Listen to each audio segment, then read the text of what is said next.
Hey guys, my guest today is our good friend Anna Maria Manalo, who's here to discuss her new book, Unholy Structure and All Things Spooky. See you in about 5 minutes.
Grab your popcorn and snacks. Find a comfy spot, take a seat or lie down, and let me transport you to a place of fantasy, ghost stories, ancient legends, odd creatures, alien encounters, and other magical topics.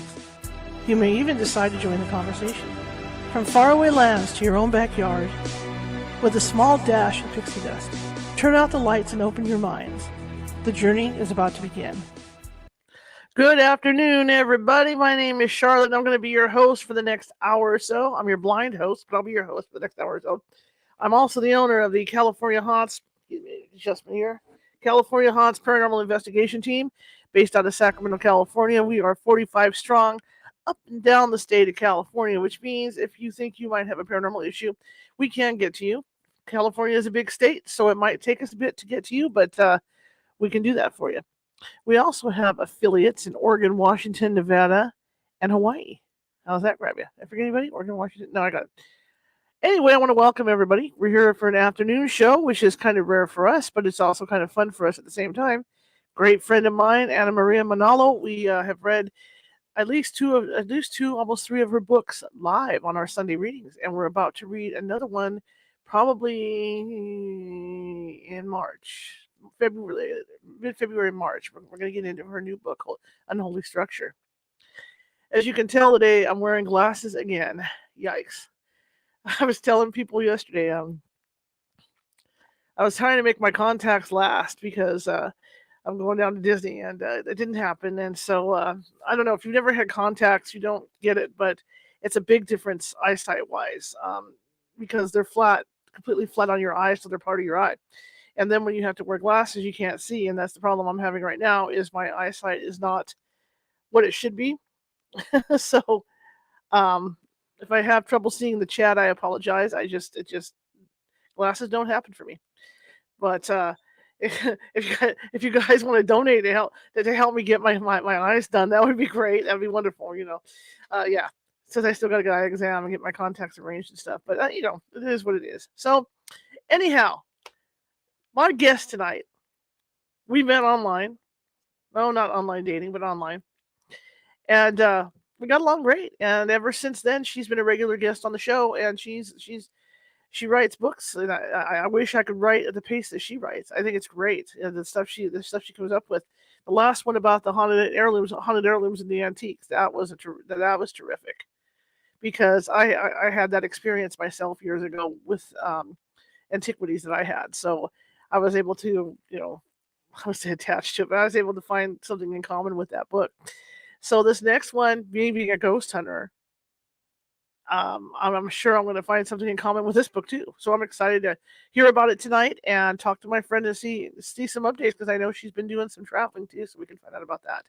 So here we go, and I'm going to shut up. Oh yeah. Before I forget, if you're watching from Facebook and you like what you see today, please be sure to hit that like button and that follow button. If you're watching from YouTube, let me get my finger pointed. There we go.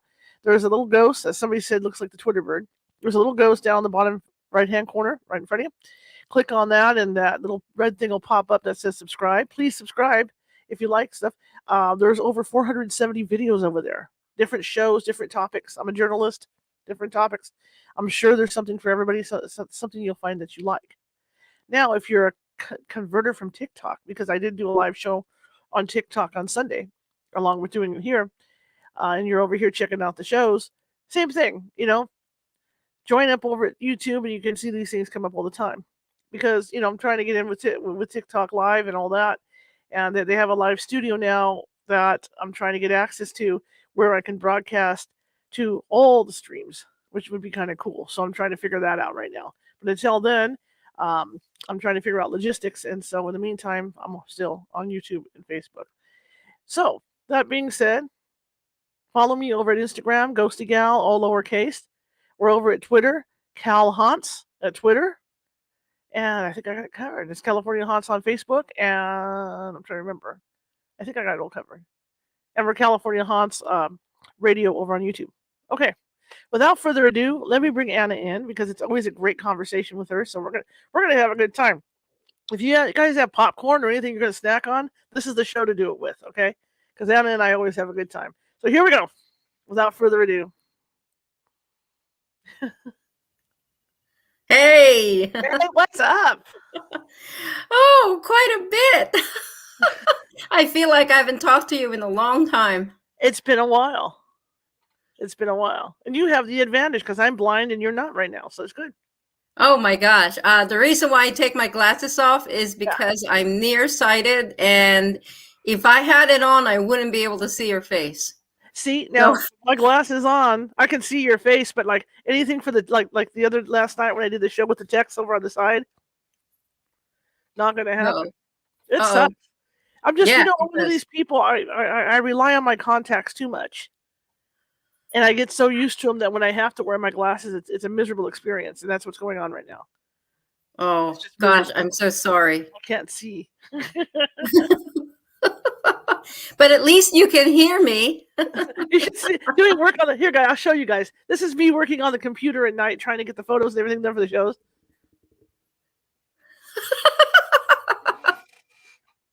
Even with the glasses on. I mean, that's how bad it is. Oh. So keep those donations coming. But anyway, how are you doing and what have you been up to? Well, Christmas is finally over. I had like all kinds of stuff that I had to prepare and cook. You know how that is. Yes. And then finally it got done, and we had a quieter New Year's Eve, thank goodness, because I really was just recovering.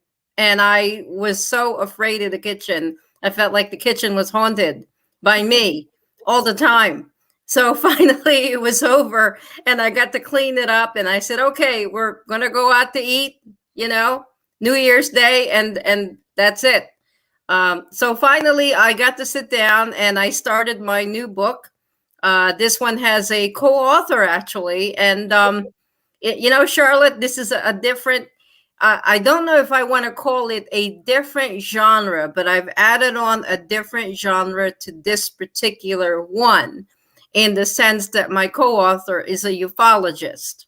Oh, cool. So he's known in the UFO circles. And because, to me, there's a very thin line when you're looking at all kinds of entities. What kind of entity are you actually dealing with? Right. And this is the crux of the book. We're kind of like, dealing with uncharted territory until we figure out what this is that's visiting in the night. But I can talk about that later. But I have talked about that before. I don't know if I've talked about it with you, but I've talked about it with ufologists and stuff. After reading the book about the couple that got kidnapped in the Mojave Desert, the stuff that happened afterwards, it makes me confused as to, I don't know if I said this, whether we're dealing with ghosts or, I'm hunting for ghosts or I'm hunting for aliens. Well, see, here's where I kind of get confused. If you remember the Skinwalker Ranch case, and the famous book that came out of it, and I'm trying to remember now, I think it was Colm Kelleher. He did a great job, an elegant job, really just talking about like narrating or whatever that was about.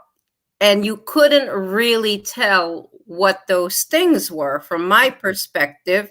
But then you also have the allusion to something that is an entity, like a skinwalker that changes form, shape, and is essentially very evil. So to me, that's more paranormal rather than UFO. Right. On the other hand, on that same particular area, you're also seeing UFOs, and you're also seeing what you might consider, a close encounter of the second kind, and in some cases, even a third kind. So everything kind of got mixed up in that ranch. Absolutely. Well, it's like with that book as well. The stories are that they materialize through walls. They're shadow people. The temperature goes way down in the rooms when they materialize. So I mean, that's what got me wondering. What if all this time we're investigating, and then I'm hearing reports from ufologists, people that have been on these UFOs, that see these aliens as their deceased relatives. Oh my gosh. So I'm getting reports of that from people. The last 4 or 5 interviews I've done, I've heard about that. So it really makes you wonder, maybe we're not, and I hate to say it, because we all want to contact our deceased relatives and stuff, because it's comforting. But what if 80% of the time it's not our deceased relatives? It's an alien. It's the aliens here. Yeah, and I don't know if you recall the cases where people are seeing animals like owls and deer, but they're really just screen memories that they're dealing with. They're trying to grapple with trying to classify what they are, and in the process, they think, okay, it's most similar to, and then they think what they saw was an animal that's something that roams the planet, when in fact it's something that you can't quite classify. What I like about Unholy is that I was dealing with more classifiable, if that's possible, classifiable ghosts and phantoms. And it's an interesting book, and I'm glad you've chosen to read it. I mailed you an actual hard copy because I knew it was tough to read, the tape. It'll be here after the show. Yeah. It's arriving. I can't wait. And I love reading your books. They're real good, easy reads. Oh, thank you. Thank you. And we are going to do it, like I said, right now. As soon as I get done this weekend, I'm finishing up the scary Christmas stories. Boy, that book was what.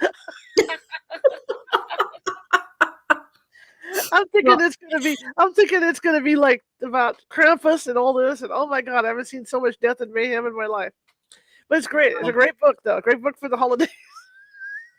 But even my friend was like, "Oh my God, how many times are people going to get yanked apart by bombs and stuff?" But so we're going from that. We're going to finish off the Salem Witch Trial book, and then we're going to go to Unholy Structure. So it's all good. I'm excited to get into your book, and then by the time we get to, I have another book behind Unholy Structure from a guest from last night, and then we'll be able to get in your new book by then, probably. See? Oh no! Just keep rolling right along. Keep moving right on. Yeah, it's interesting that you mentioned that because I was just talking to another paranormal team today, and I'm not going to disclose too much of it because we're still in the phase of trying to determine whether, they can actually enter the site and actually do an investigation. So it's really that new. But once again, we're going to vary a little bit, not so much the genre, it's the same genre, but we're going to actually pick up where someone left off, and a lot of things kind of like were left unsaid, and somehow there was a cut in the continuity, so to speak. So I kind of love teaming up with people on these things because I'm not really an investigator. Right. I'm more of a storyteller, an interviewer, and because in my lifetime I was a trained counselor, it really helps to try and eke out the information. But because of that, I think what I did was I married screenwriting with my interviewing skills, and out came these kinds of books, and that's how I do them. A lot of people ask me, what are your investigation, hobbies? And I said, well, basically they're interviewing people and going to some very interesting spots on the planet. So with Unholy Structure, I didn't have to kind of reach out to anybody. This gentleman reached out to me, and I don't know if you know the story behind that. Tell me. Oh, okay. So John Curley is the founder, kind of like the way you're the founder of California Haunts. He's a smaller scale agency. He works out of Harrisburg, Pennsylvania, which is basically just about 2 hours north of me. And as the way goes with social media, you meet a lot of people and you don't know who it is until you see all the facts and details about what they're doing.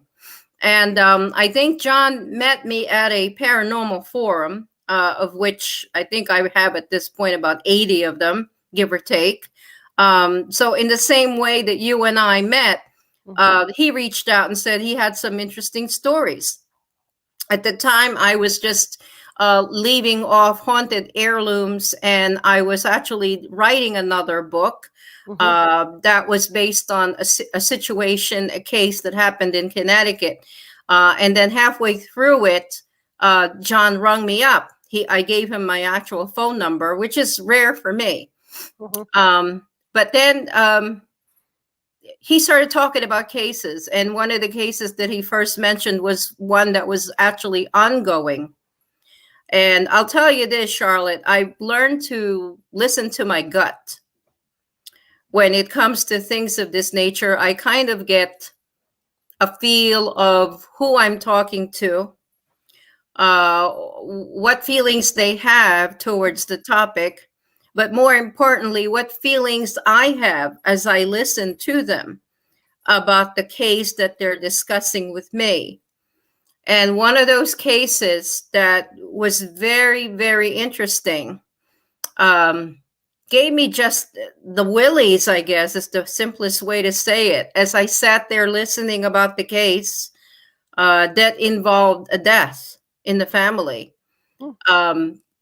I perceptibly felt very heavy, almost like if you were like treading water, you felt like you were drowning, I guess is the word I would want to describe it with.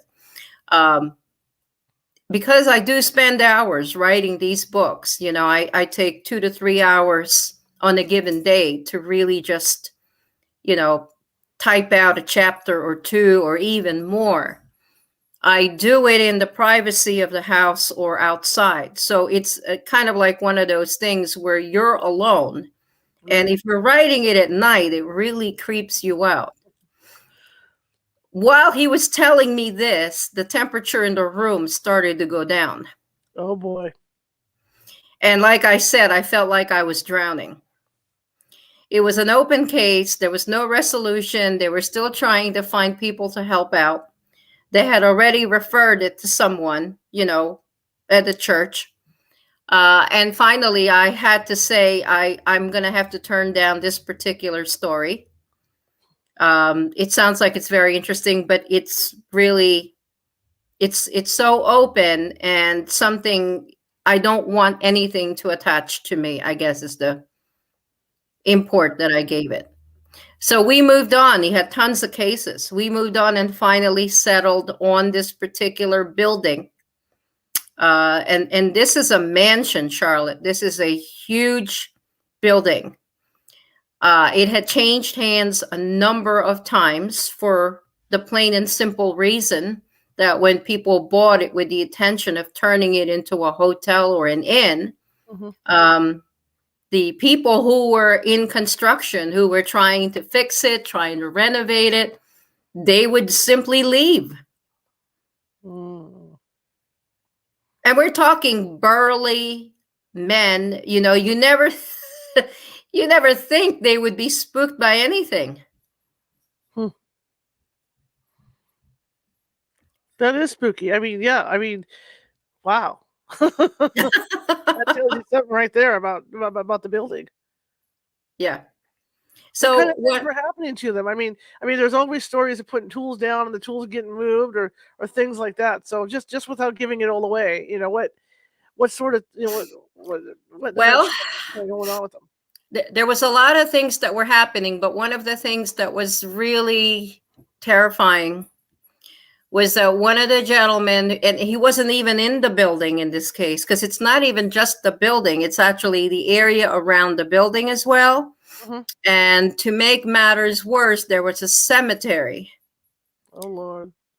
Several yards away, right next door to the house. The house was so old, the last time it was renovated was right after the war, 1945 or 1946 it was. And, you know, at that point it had indoor plumbing, but the electricity had to be upgraded. And the entire area around it was so neglected that it's very hard to believe in this day and age that people will allow real estate like that to go to waste. So the gentleman was an electrician. And it was a good thing that he called me because we talked a series of conversations to get the book together. And one afternoon he called me and he said, there's something very notable that I forgot to tell you that I need to tell you. And it was the electrician. The electrician was digging cable, trying to do an electrical line that was in the ground. He had all the equipment, you know, his truck and his tools, whatever they're called, trying not to hit a gas line, which, you know, in this day and age is pretty common. Right. When finally he hit something, and couldn't quite figure out what it was. So he started digging around it, kind of like an archaeologist would do, because he was afraid it might actually be a gas line. And then finally it loosened up, and he found out it was a femur. Whoa. Ooh. But it's a dog's femur. Okay. Not a human femur. So he figures, okay, I should take some kind of memento home from this. Nice. Because he was a breeder. Oh, okay. I was going to say. Part-time. Yeah. I know, you have a dog and I do too. He's walking around over here somewhere behind me. And so he decides, well, I'm a breeder. I'm wondering what kind of breed this dog is, because the femur was pretty big. Okay. So he takes it, wraps it up, tosses it in the back of the truck, thinks nothing more of it, keeps moving on. And that's when he starts encountering other things and realizes he's right next door to a cemetery. So he starts digging his way towards the street and going on. And that's when there's something in the woods. And Charlotte, I tell you, this house just has bad juju. I mean, all the way out to the cemetery and the woods beyond. So there was something. What is it with you and woods? Yeah, I know. Probably because there's woods behind me as well. We've seen some things here. All about woods for you. All right. Sorry to interrupt. I just couldn't resist. So anyway, getting back to the story, I don't want to run away into the woods now, but he does see some stuff there, and there's some strange things that got him running to the truck. Sure. He gets back into the truck. He drives away. Of course, the paranormal team at this point was enlisted, and they kind of crossed paths on the street. And John sees this guy. He looks like something scared the living daylights out of him. And he doesn't know him from Adam. He figures, okay, just another weirdo.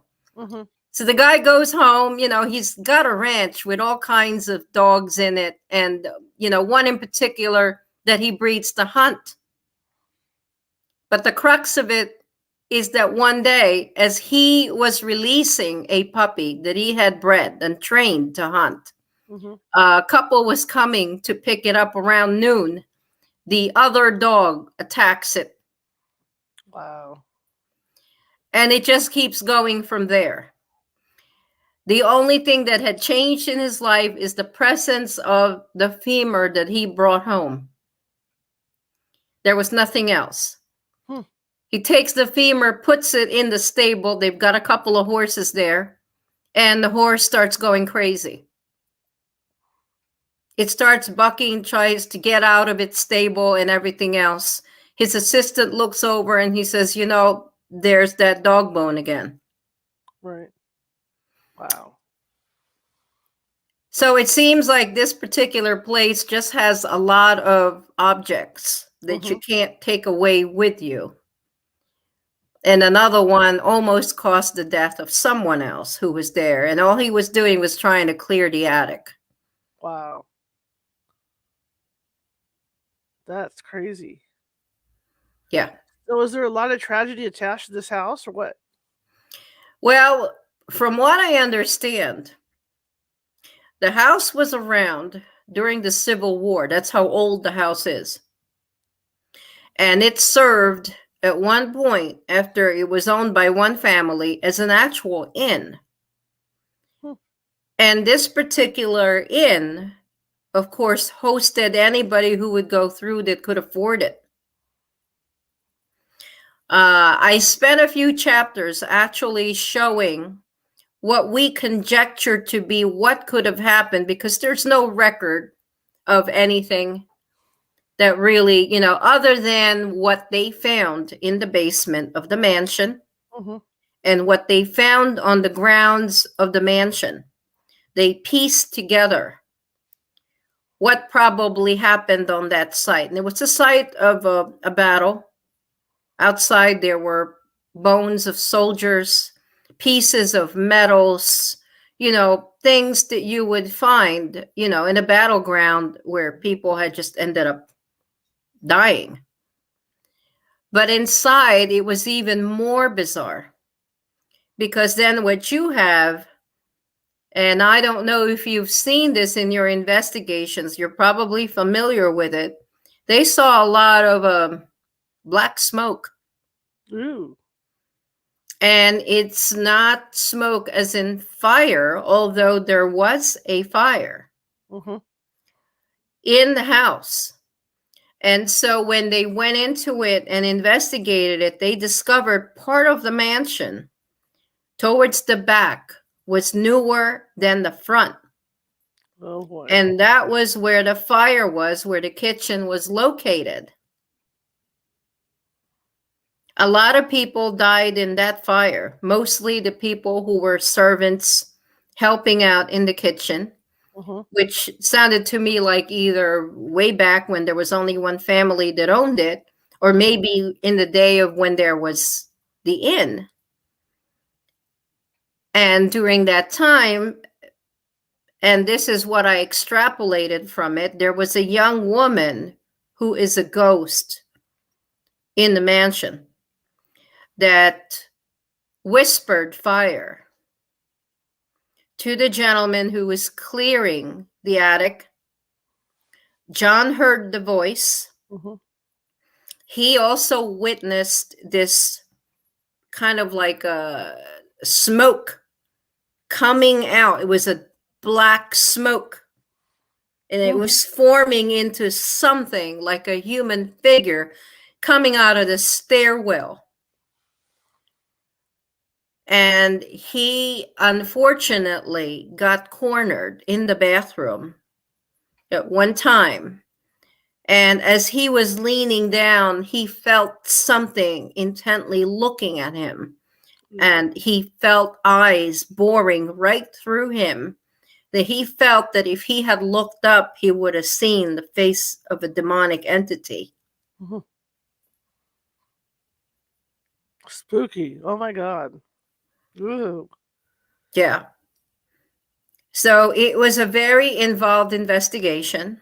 It was longer than what they anticipated they would do. It was probably the worst time because he had just lost two of his people, and he unwittingly enlisted his wife, who was very willing to help out. And he put her outside. He wouldn't dare put her inside the house. Right. But because the van was outside and there was all kinds of equipment, she locked herself in there, which I probably would have done myself. But she had her own set of circumstances that she had to deal with. And then at one point, they thought she had entered the house. They heard her voice and thought they saw her. And that's when things started to get really weird. Wow. I had that happen on an investigation. Well, not me, but one of my psychics actually had that happen. They went into a garage because we were dealing with the demonic. And they actually went into this garage, and her son was in the living room with me. And she clearly heard him enter the living room. I mean, enter that garage. Scared her. It's weird because it seems like whatever these things are, they have the capacity to be like a doppelganger and imitate someone's voice. Yeah. The creepiest part of it that he told me about that to this day, I don't know what it means. He was in the kitchen and he had some equipment there. And they were doing a vigil. They stayed overnight a few times. It kept evading being taped. They saw and witnessed so many things, Char. And you probably know this. Somehow nothing was taking. They had all kinds of equipment. Nothing was registering. And they knew they had witnessed so much. And then at the end of the evening, he's sitting in the kitchen. He had forgotten something. He went back to go get it. And there's this guy that's just standing right behind him. And it was floating up it was like floating up in the air right behind him. And everybody was calling him in on the walkie and saying, "It's right behind you, John. It's right behind you, John."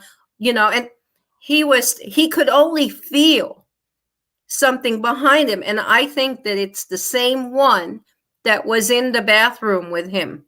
Somehow it was following him. It singled him out. And at one point he was afraid something was going to attach to him or one of the team members. Wow. That is spooky. I always wonder about that, whether it's a personality thing, where the ghost or whatever the thing is will look at your personality and think, okay, I don't like this guy. I'm gonna attach myself to him and follow him around, or whether it's just there's some kind of weakness that I hate to say it, on the part of the investigator, where there's just a crack that the thing can find to get into. Mm-hmm. I kind of wonder whether it plays on weaknesses now that you mention that, because like I think when you feel fear or some kind of you're not sure, I think it feeds on that and magnifies it. Yes. And somehow at some point, I know he was telling me they started having disagreements. And I said, well, is that common for, a team? Because they were smaller. And he said, no, it just seemed like this building brings it on. Sure. Absolutely. I believe that too. I've been on cases where the two ghosts themselves were fighting all the time. And, during their life. And then the married couples that were with us on location would start bickering. Wow. Just from that energy. Well, this house sounds scary. Ew. Yeah, and what he told me, the most frustrating part is because the owners were so hepped up on trying to, they're trying to get it fixed up so that they could make it into an inn. They were losing money every day. So they were hounding the construction workers to do overtime, do what they can. Nobody would stay. Once the night fell, nobody would stay. They were all parading out of there, traipsing out of there, getting out. And then they had people that were working overtime because they needed the money on the weekend. And they couldn't stay after a while. There was an older gentleman. He was very gutsy. And even though he had already had a lot of scares, he kept going back until that one final time. And it involved a piece of furniture. Once again, it involved an antique that really, and he was in the company of another gentleman. They were clearing the attic. And this guy said to him, I got to get the heck out of here. And he finally realized what they were dealing with. So he was never seen from again, despite the fact that he really needed the money. But the paranormal team grappled with owners who really were in denial. They just wanted them to come to a conclusion, make recommendations, and then say, okay, that's it. Convince the construction people to come back in, get it done so that we can open this hotel on time. And it didn't happen. Did the owners ever come to any kind of realization of what was going on? Or as far as you know, they're still in denial? Well, as far as I know, when he sent in the conclusions and they reported, I think they were there about 5 or 6 times to do all kinds of investigations. And because they get stumped, they come back and they hardly have anything on record. They couldn't convince the owner that it was paranormal activity because they could only say what they thought they witnessed or saw. And finally, the owners just sold it again. So by the time I wrote the book, it had a new owner. We couldn't disclose the location. I have a picture. I still have it on my cell phone of the house. And I couldn't put it in the book because we had no permission. Right. But from what I understand, it's standing empty. Nothing has been done to it. The new owner was not able to get any kind of renovating done either. So it's a waste. So probably gets sold again. And what he recommended was to try and get, some kind of intervention with the church, have it filed with the Historical Society, and then the things they found in the basement and on the grounds. I mean, you can't really, something needs to happen to the place to get it at least blessed. Right. Well, with everything that happened on the property, especially with the battle and the soldiers and all that, I mean, that energy is there. It's stuck in the ground. Yeah. So that you're right. That's not going anywhere. So it's going to have to be blessed by a priest or even a Native American to come in and bless it. Yes. That's crazy. Yeah. Did you get to go to the house at all? No. No, the house is actually kind of about 4 hours away from me. Okay. And it's interesting because he said it's hard to get to. Because for one, your GPS doesn't work once you come into the area, which is really freaky. Right. I don't know what that's about. But I wasn't going to go alone. No. And then I think there's just some locations that just are I don't know. I don't know what makes them go like that. This is a technical device, like the devices he used. Mm-hmm. And it just evades it. Yeah, I can never understand that either. And we used to go through it too. I mean, I was up in, oh my God, my mind's like jello. I was in Virginia City, and we were up in this ballroom. It's a famous place. People know what I'm talking about. Okay. And I had my camera set up in this place, and I was at the command center, and I had a full-bodied apparition walk in. I could see it clear as day. And it walked in through the door and came around the corner of the table, kind of stood there, and then disappeared. Camera didn't catch nothing. My gosh. And he was standing right there, the Washoe Club, guys. The Washoe Club, that's what it was. Yeah. And he was standing. In fact, ghost hunters, when they went, they had something go on in that same room. So it was kind of like, wow, we're getting validation with ghost hunters, And yeah, it was standing right there, and it was orange color. It was really weird. It had like an orange hue. Wow. Completely three-dimensional, completely solid. And then boom, disappeared. And nothing. Was there any kind of EVP? No, nothing. Nothing got recorded at all. In fact, the person, it was weird because the person sitting next to me, because there was someone in there with me, didn't see it at all. And I clearly saw Only you saw it. Yeah. I clearly saw him walk in three-dimensional. My gosh. So it does happen. I mean, it happens all the time. Like you say, where you don't get an EVP or nothing. Yeah. And it's frustrating, but I mean, that's just how it is. They have the ability, or maybe, like maybe they're in a different dimension. So maybe we're not, at that time, you're not picking up that particular dimension. That frequency. Or could it be, Charlotte, that you're more sensitive? Yeah, that too. Than some people, that you're able to see it. Yeah. Yep. Well, if you've ever seen my grandmother's house. Go ahead. If you've ever seen Polar Express without 3D glasses on, and all the characters have an orange hue when you see them, okay, that's the orange hue this thing had. Wow. Its skin was tinted orange when it came in. Not quite Oompa Loompa orange, but you can see an orange tint on it. I wonder if that's symbolic. Yeah, I know. I don't know. Hey, your grandmother was psychic, huh? My grandmother was psychic. My aunt was psychic. My aunt and I used to sit across from each other in a room and answer each other's questions before it was posed. Mm-hmm. But one of the things my grandmother used to say to me was, if something's looking at you, it probably is. Okay. And one of the things that she noticed was that I was very prone to seeing these apparitions or these actual ghosts more so than some people.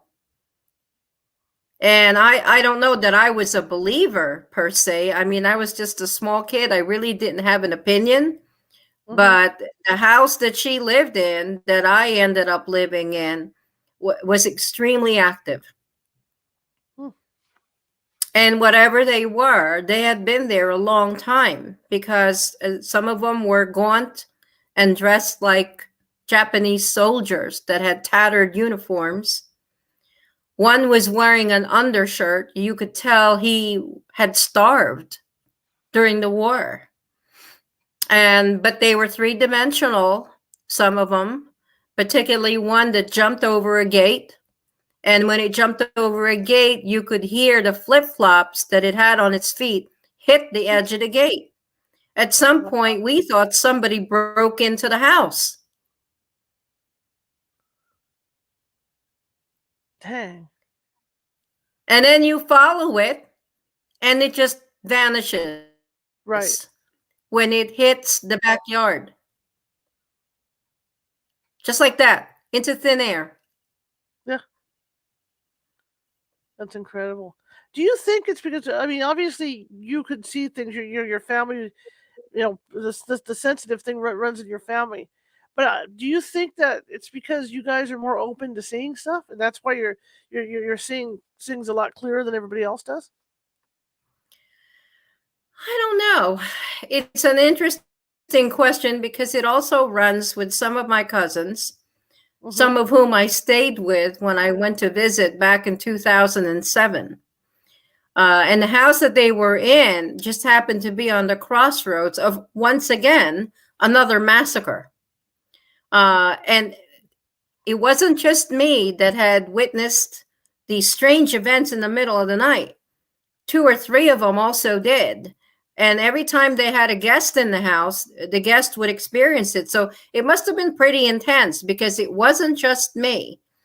And I think, going back to your question, I think culturally, because it's a very haunted kind of country with a lot of tragedies, fighting the Spanish, fighting the Japanese, all these wars in between, you see a lot of the population really believing in ghosts.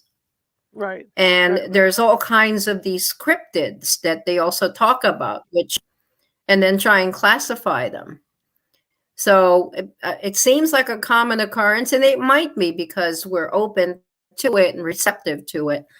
But it's very disarming because you don't really want to see these things, for one. You don't want to experience them. And as a child, when we moved from the house that my mother was renting with my father, the last thing we wanted was to have this being, this entity, follow us. Right. So it went from a haunted home that my grandparents owned to a home that was actually infested by something that it seemed like came along with us. That's another book. That's the one and only book you haven't read.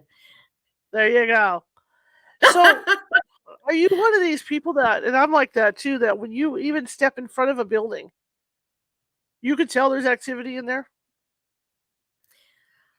I have been to a building. It's actually a house, a very old house that is just down the street from us. And I remember remarking to my husband as we were about to come in, I'm not going in there. We were picking up someone en route to a party, and the house is in this town. And they lived in that house for quite a while, but they'd never experienced anything. And I said to him, let's just wait for her out here. But I couldn't quite define what it was. It was just a sinister feel that I got from just looking at the house. But I've never had it before. Right. I mean, I don't know if it's rare in the area. Question I have in that situation now that you feel that, she comes out, what do you say to her? Who? The person you were picking up. I mean, are you going to be really delicate about it and go, so how's life in the house? Things like that, to see if you can go fishing and experiencing anything in the house. Because, I mean, once that happens right away, I don't care who you are, you're like, I got to find out more details. So I actually, she's not a believer. And Oh I boy. Okay. think that the approach I took was I would just probably be laughed at. And, there's people out there that say, oh, you're just dreaming this up, or, Right. you have an overactive imagination. Right. So I didn't say anything. It was just that we were in a hurry. We got to get in the car. It was one of those kinds of deals. And I didn't say anything anymore. But it is an old house. It's made of stone. Yeah. So that tells me that I think she was saying it was an old farmhouse at one point before they got rid of some of the outbuildings. And it only sits on about 5 acres of land. I'm sure that there's a lot of history in the area. I just never delved into it. I mean, we've seen some strange stuff over here too in a neighboring farm. But that's not a human creature. I mean, it looks humanoid, right, but it's definitely not human. Huh. It's probably more like a UFO. So when you're writing these books, like this Unholy Structure, I mean, there has to be a time of when is your favorite time to write? It's interesting. What I do is the first thing I do when I get up, and this, I got a couple of dogs, so I feel like, okay, I have my coffee, and then I'm going to go and take them out. Right. So I take them out, and by the time I come back, it's probably about 8 in the morning, 8:30, and then at that point, I start structuring the day. I find myself peeking at what I had written so far, and then running it in my head, how I'm going to best present it. And I've done some books where, I do first person because it's a memoir. But then again, I take the one that's third person because I want to have it so that everybody could see everything that person wasn't seeing or didn't know was coming. So I deliberate on that. I spend a lot of time kind of like incubating into how to present it. I look at my notes, and by the time I'm done looking at the notes from my interviews, it's probably dinner time, and I make dinner. So the best writing that I do, Charlotte, is usually after dinner, after the news. I sit down, and finally it's all cooking in my head. And then I start to just simply write it. Cool. Now, are you up really late at night writing? I wouldn't say so. I mean, that's why we're probably talking this early, because I'm really falling asleep by 9 o'clock at night, my time in the East Coast. So It's from my days of working, early in the morning in a school. Right. So I get up early. I have this habit formed where, because the dogs get up early and I naturally get up early, we're in there, but it takes me kind of like the entire day. And sometimes I write in the afternoon if I get it all together by, say, right after lunch. Case in point, today, I just had a conversation with one of the people that's sharing with me their account going towards this book. So I've written everything out, but I try and rewrite it and try and make it so that it's clear to me when I finally write that chapter. Okay. So it really just varies. Because the reason why I ask is, as a rule, I don't know these young paranormal investigators now. I don't know what their thing is, but the way I was trained as an investigator is that you stop at 2 a.m. no matter what. No EVPs, no nothing. You don't want to be messing, from 2 a.m. on with anything. That's why I was curious. Because there's some people that will get their energy at midnight, like me, and away we go. So yeah. No, that would definitely not be me. If anything, I think sometimes, like right after dinner, I get my second energy and I get inspired by something, how am I going to present this? Oh, there's the light bulb. It just came off. I just realized how I was going to write this chapter. Right through the news, my husband's in the other room and I'm typing away. That takes me to like 8:30. And by then I'm starting to fade. But one thing I learned, Charlotte, and I'm glad you mentioned it, I had a podcast a while back now, and it was actually coast to coast. And, that comes out of California. And in the East Coast, it's pretty early in the morning. I think it goes on for 4 hours, and I was the second segment. So I was up from 2 to 4 a.m. Wow. And I was talking about a demonic infestation. Oh boy. So I picked, because it was the middle of the summertime, I picked to be facing the woods. There was glass in front of me because it was the sunroom. But then I started to see some things that I started articulating on the program. And it was very unnerving because just my actually talking about it, I think, even made it come into sharper focus. It was almost like I was summoning it. Yep.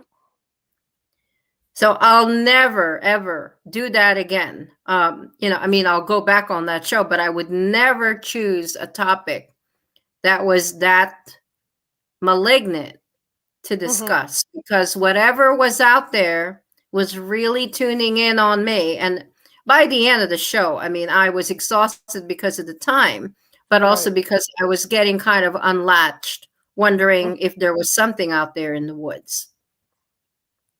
Yeah, absolutely. Me in the woods. You in the woods.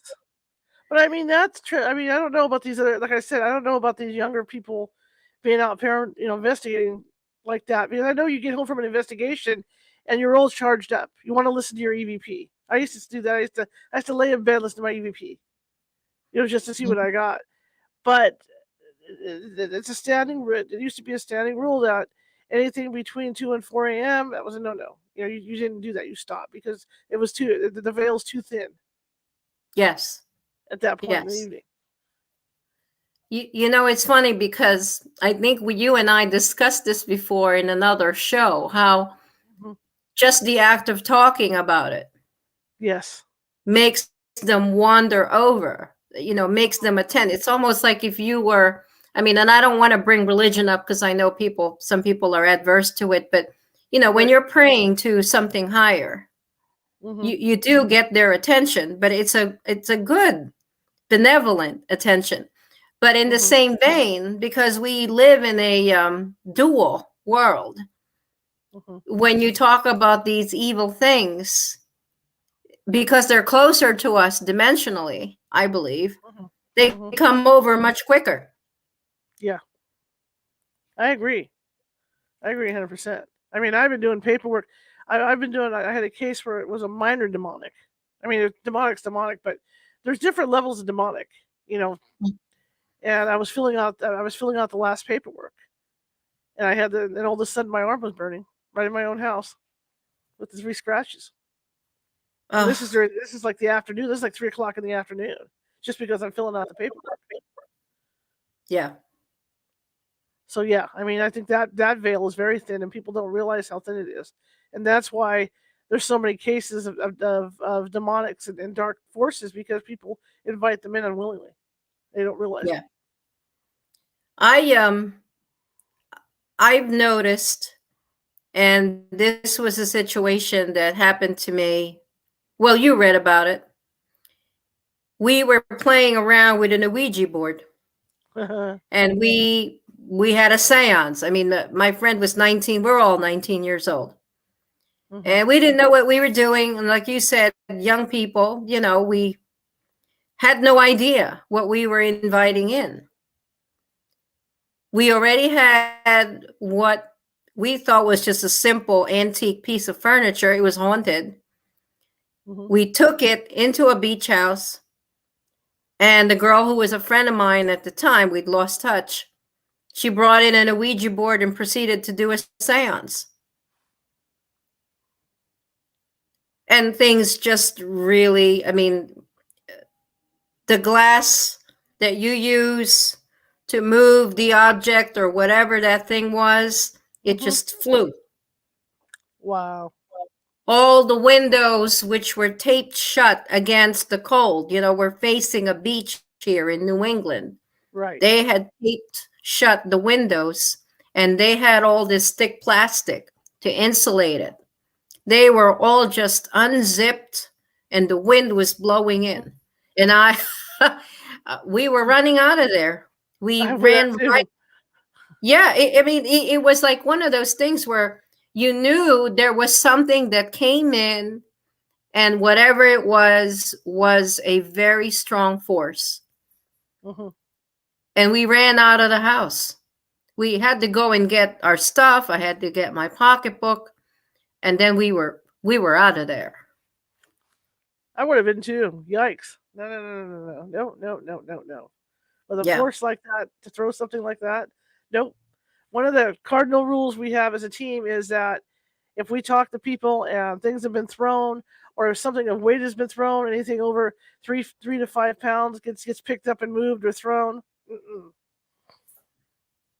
that's not a regular ghost. That's bordering on demonic. Nope, Yeah. Yeah. nope. But it's funny Yeah. with these Ouija boards. I don't know if we talked about that either. How they sell them in the stores. And I've seen pink ones for little girls. Oh gosh. It's Because Milton Bradley. I'm not going to go there, but Milton Bradley. But they make pink ones like it's a game for little girls, and nobody realizes what can happen. buyer beware. Yeah. And one of the things I've noticed is people will do anything to make a profit out of these things. And I've seen the haunted dolls online on eBay. Oh yeah, I've there's a seen lot of them, that. on Etsy, and Etsy is supposed to be, pretty strict with what they sell. But people really like, I want to invite this thing into my house unintentionally. Yeah. And then it just clings to you and causes all kinds of problems. And it's not only dolls. I mean, I see haunted furniture, haunted paintings, on eBay that people are selling and people are buying.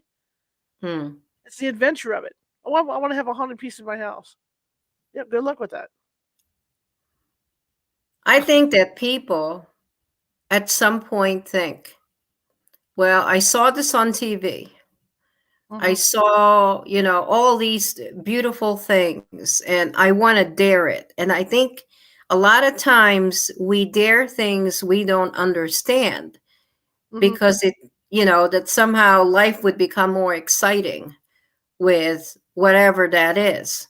And it's not so, well, I'm sure it becomes exciting because your life turns into chaos.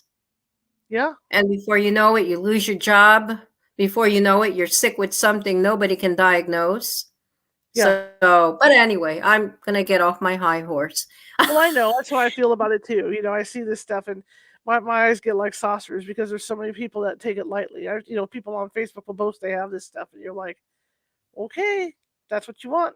Good luck with that. But otherwise I wouldn't have a job. So it's people buying stuff like that. I'm allowed to fix it all, right?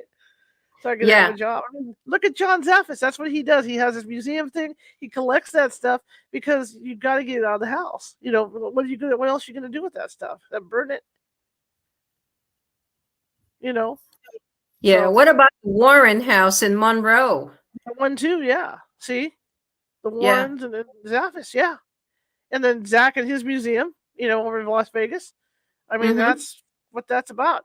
It's either, once you get something like that that causes so much havoc, then the question comes up, well, what the heck do I do with it? It's good to be able to have a phone line in John's office and go, look, I've got this thing and I want to get rid of it, Yeah. But, I mean, I don't know why somebody would buy something intentionally that's haunted. I've been through antique stores in Placerville where I could tell something's got something attached to it in the store. Did I tell you about... Tell us about one that you think is attached. Well, I've never bought anything. The only thing I bought is the stuff I bought. The stuff that I've had here that had the attachments on it. Like the 2 coins that were in the Roman guy's eyes when he died. You told me about that. Yeah. Things like that. I haven't had any problems. Knock on wood. But you know what? I said that the other night. I was telling my friend on the phone how it's been real quiet here. You should never do that. Never tell somebody it's been real quiet in your house. Because sure enough, that night I heard like knocking on my walls. And I mean literal knocking. Like someone was like, I couldn't even figure out where it was coming from. The dog was barking. you know. And then the next morning, because the power had been going on and off, I have these 2 lanterns, and I had gotten home, and I was testing the lanterns, and only one worked, and I've set the other one down, you know. And so I went to sleep, woke up, and the other lantern was on. So, you know, something came. That's what I get for saying, no, nothing happened here, you know, because it's going to happen no matter what. But I mean, I don't go out collecting stuff like that anymore. I mean, I was young. Again, you're back to being young when you go out and collect stuff like that. Mm-hmm. Mm-hmm. You know, and Well, just you like, know, I try I not can tell you to. about, I can tell you about the dining room set. Oh, yeah. They got my mom and dad got that from a friend of theirs, but it had an attachment. And so when you go in there, you can actually feel the heaviness of somebody sitting at the table. Oh my gosh. Yeah. Did you figure out who it was, or No, it's still there. It's whatever it is doesn't bother anybody. It just sits there. It just hangs and you out. never used it? My mom and dad used it, but I very seldom. I'll put stuff on there, but I don't go in there. I don't go in that room because I don't like the heavy feeling in there Well, at all. You know. we Yeah. have a home that was built in 1856. Oh boy. This is in a remote little town that my grandfather grew up in. Right. This is separate from the house that my grandmother and grandfather lived in. This is actually a much older home. And at this point, it's in a state of disrepair. But I went back to the Philippines. One particular, it was early summer, but it was already very hot. I actually stayed overnight in the house. And I think I shared a photo of the haunted armoire. I remember. With you. Yeah. Yeah, I remember. Next door to that, did I ever tell you about the black angels? No. That my aunt gave me? Mm. So she collects figurines of saints and angels made out of wood, because it's basically a very Latino country where 99% are Roman Catholic. They made these santos, and they are carved images. And there's nothing wrong with the saints, but it's one particular angel that creeped me out and attracted my attention. It was sitting off to the side of her collection, and I was looking through all her saints, admiring them, making comments about them. And there's always like these strange sounds that come from the house. And there's dark corners all over the house. I would never go in the kitchen by myself. I would never go in the bathroom by myself. The room that was off to the side that had an armoire. And for someone who's just listening in, the armoire has a face inside.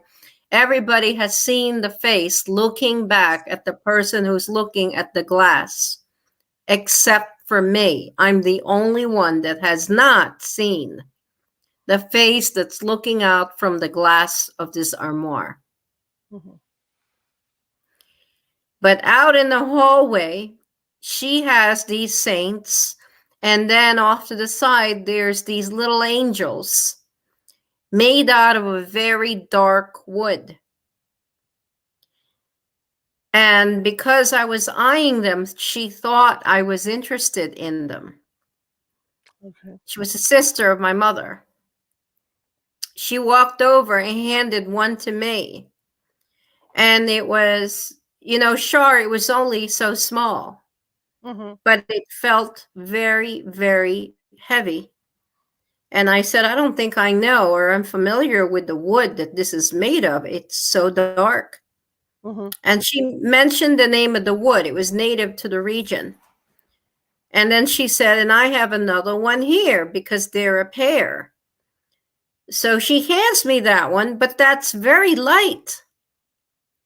And it was just the feel of it. It was just a little wooden angel. But the other one, there was something about it. Right. And I said, where did you get them? And she said, well, the one here was given to me, and this one I bought at a store. And it was like a spirit store, she said. So I think her interpretation was that it was like a spiritual store. And then it came out, it was owned by a woman who was a witch. Jeez. So she gave me a choice. She said, would you like this angel or this angel? And guess which one I picked? I don't blame you one bit. No. I don't blame you one bit. Did she have any? I mean, as far as you know, was she experiencing anything weird? She experiences periodically the smell of brewing coffee. Okay. And she does not wake up early. 5 a.m., the scent of brewing coffee permeates the entire house.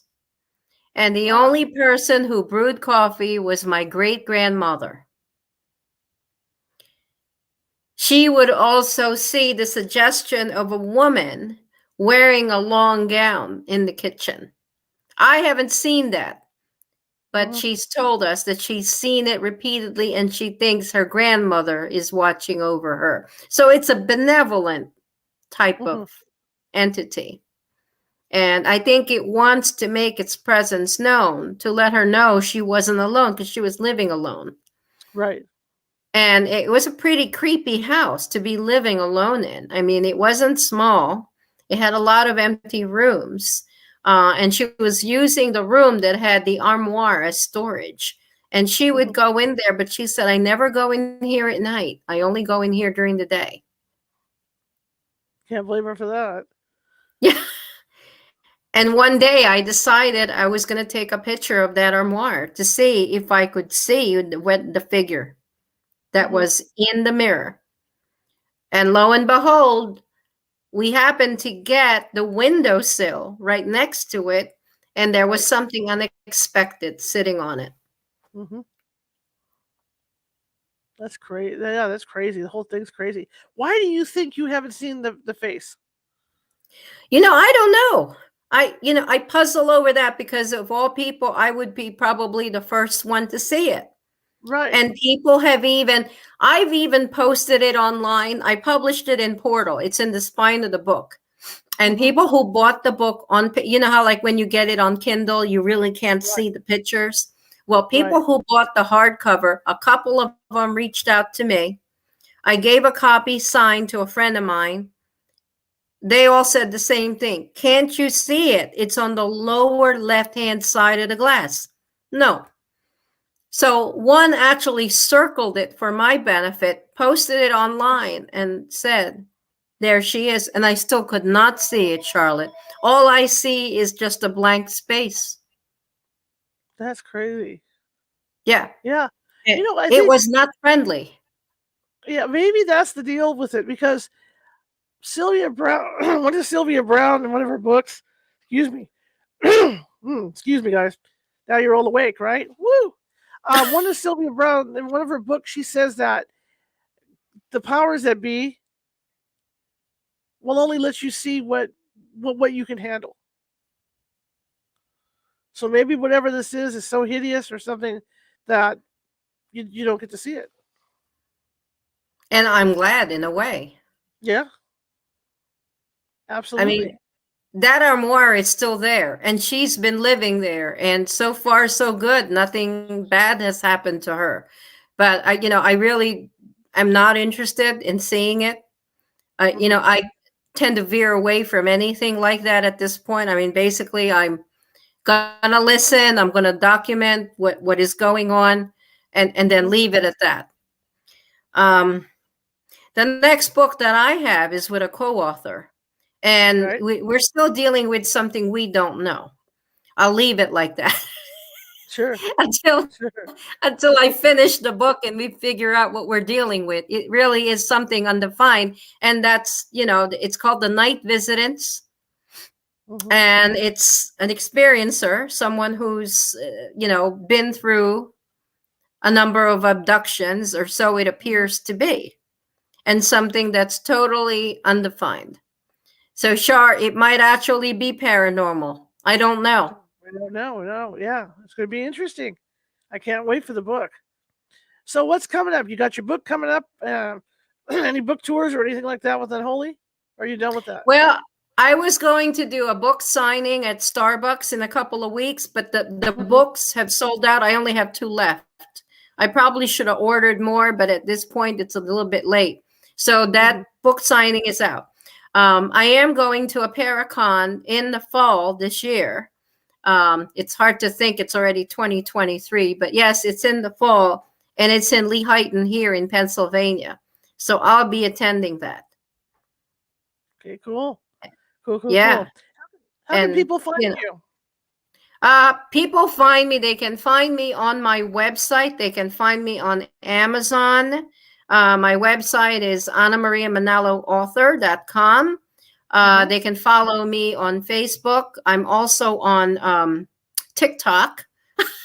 You've seen me dance on TikTok. Absolutely. We all do that thing on TikTok. Anything for a number, people. I've danced. God, I'm not a dancer, but I've done that whole gig. Anna Maria is terrific. Oh, thank you. And I'm also on Instagram. So, right. There's 3 things there. And the website, what I do is I do giveaways. And so shortly when this book comes out in the spring, the night visitants, I'm going to be giving some giveaways there, some incentives and surprises. Fantastic. It's always fun to have you on. Thank you. It's fun to be here. It's fun. Fun to talk to you. Yeah, it's fun to be on. So we'll get you on again, of course, at some point. But I hope you have a great rest of your day, and we'll be in touch on Facebook like always.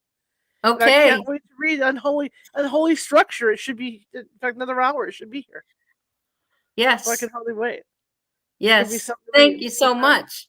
Yeah. And thank you. Yeah. I appreciate it so much. All right, Anna. Thank you again. Thank you. Have a good night. All right. Bye-bye. All right. It's always fun to have her on. She's a good friend. It's funny how you run into people doing the show and then they become friends. It's always fun. Tomorrow we're back on at 6:30 p.m. Pacific. Craig, the guest I've had on before, is going to be with us. Craig Webb is going to be on with us. He's going to be talking about psi and dreaming. So we're get ready, because I know a lot of people like to talk about dreaming. So that's what we're going to be talking about tomorrow night. Psi and dreaming, and that'll be at 6:30 p.m. Pacific. Again, I'm glad you guys came and joined me for this. Blind bat that I am. I can't wait to finally get my contacts back, because this is crazy. But anyway, I want to again thank you guys. I want to thank everybody that listens to the RSS feed. I want to thank all you guys that are listening today, and you guys that are going to be listening this evening, because of course, for the people that aren't home right now, this will be, you guys can click on this and check it out this evening. Before we sign off, I'll show you Anna Maria's contact information and how to get her books. And I want to thank everybody. Remember, if you're watching from Facebook and you like what you see, please hit that like button and that follow button. If you're watching from YouTube, same thing. Hit that like button and that little ghost in the, here we go, finger, the bottom right-hand corner, to subscribe to our videos, because that'll alert you when we're going to have a new one. Okay. In fact, there's like 3 or 4 in the hopper right now, just waiting to be aired as we go throughout the week. Plus, we have YouTube Shorts, and we have a lot of fun doing YouTube Shorts. And of course, if you're a TikTok person, do subscribe, because we do have some really good shows that you might be interested in. And eventually, we're going to be going on live with these shows on TikTok as well. But anyway, I want to thank you all. Oh, yes, and find me on Instagram at GhostieGal, all lowercase. Anyway, I want to thank you all, and I really appreciate everybody coming today, and I really appreciate you guys. Anyway, I love it. And hopefully I'll get some new glasses and stuff, or some new contacts coming up here. But like I always do on these shows, if I support this team. I'm the owner, and everything comes out of my pocket, from internet all the way down to electricity and computers. So if something breaks, or like my current situation with not being able to afford to get my eyes examined and get my contacts yet. If you feel in your heart to donate to help me out with that, that would be great. And all the other expenses that I use, because it all goes back to the team and all that. That's at paypal.me at California Haunts, or you can do it at Venmo at California Haunts. But otherwise, thank you so much. I wouldn't be here without you guys and all your support over the years. I really appreciate it. And I will see you tomorrow at 6:30 p.m. And here is Anna's information.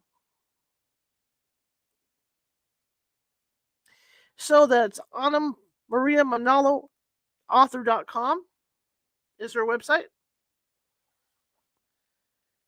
I'm going to try and read these. Haunted Heirlooms and The Way Through the Woods.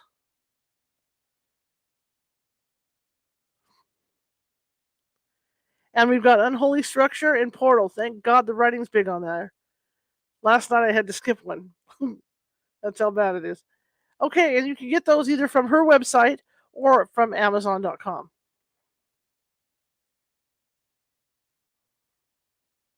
Okay, guys, once again, thank you all very much. I appreciate each and every one of you, and I think about you guys all the time. I'm trying to come up with better and better shows for you. So, see you tomorrow, 6:30 p.m. Pacific with Craig Webb. Have a good one.